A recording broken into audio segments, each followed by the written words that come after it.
Bonjour et bienvenue à notre session de EULA. Aujourd'hui, on va voir comment rentrer vos débours. Alors, on est dans notre onglet débours honoraires provisionnels, en anglais Disbursements Retainer. On va appuyer sur Ajouter nouveau débours, Add New Disbursement.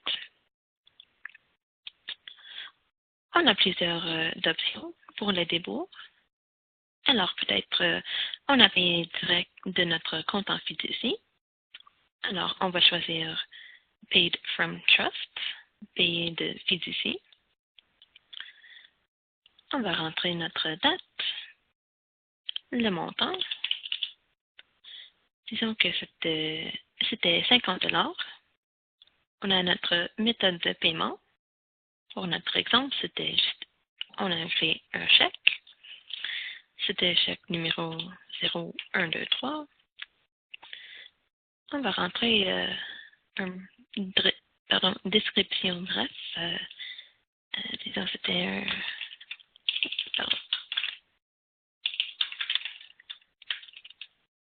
un tarif au cours. C'était payé au cours d'Ottawa. Et on l'a payé de notre compte en fiducie mixte, en anglais Pooled Trust Account. On peut aussi imprimer nos chèques si vous avez besoin. Sinon, on va juste appuyer sur Paiement, Payments. Alors ici, j'ai fait une erreur sur notre rentrée, mais c'est 0. Alors, on n'a rien chargé dans notre compte en fiducie. On a seulement notre 50 $ ici. Et on voit dans notre solde prévu que dans notre compte en fiducie, originellement, on avait collecté 500 $, mais on a écrit notre chèque, il ne reste que 450.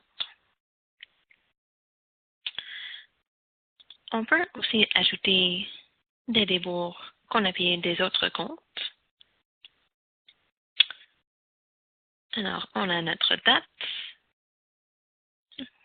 un nom pour le débours, disons que c'était stationnement.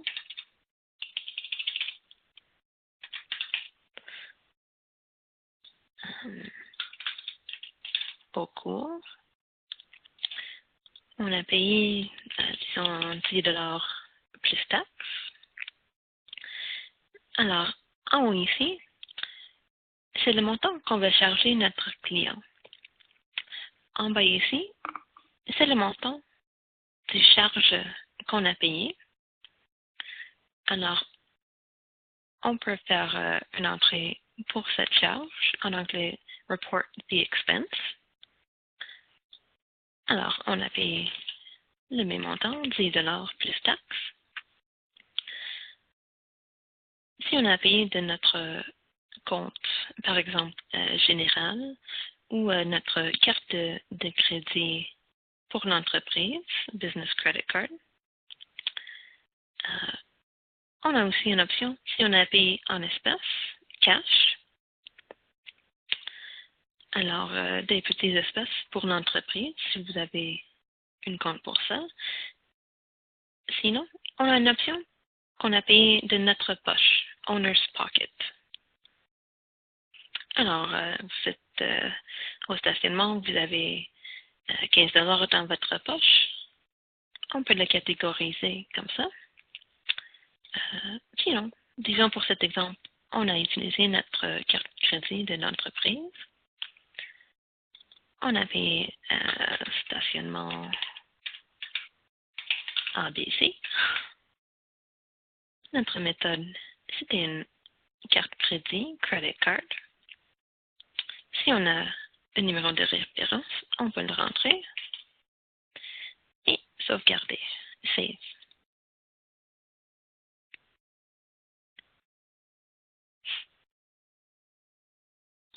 Alors,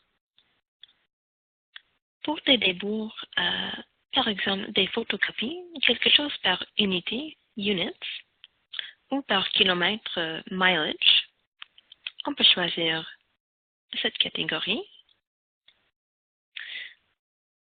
Alors, par exemple, les photocopies, on va choisir le taux unité, unit rate, photocopie, on peut dire des notes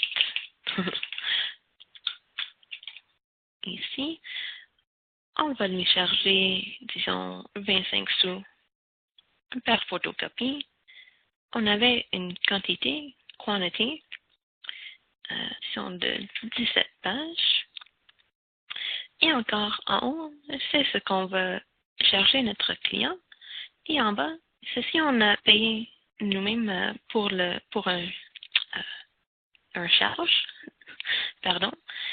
Mais si c'était juste des photocopies dans votre entreprise, vous n'avez pas aller chez Bureau en gros pour faire ça, on va juste appuyer et on ne va pas enregistrer un charge. On va sauvegarder.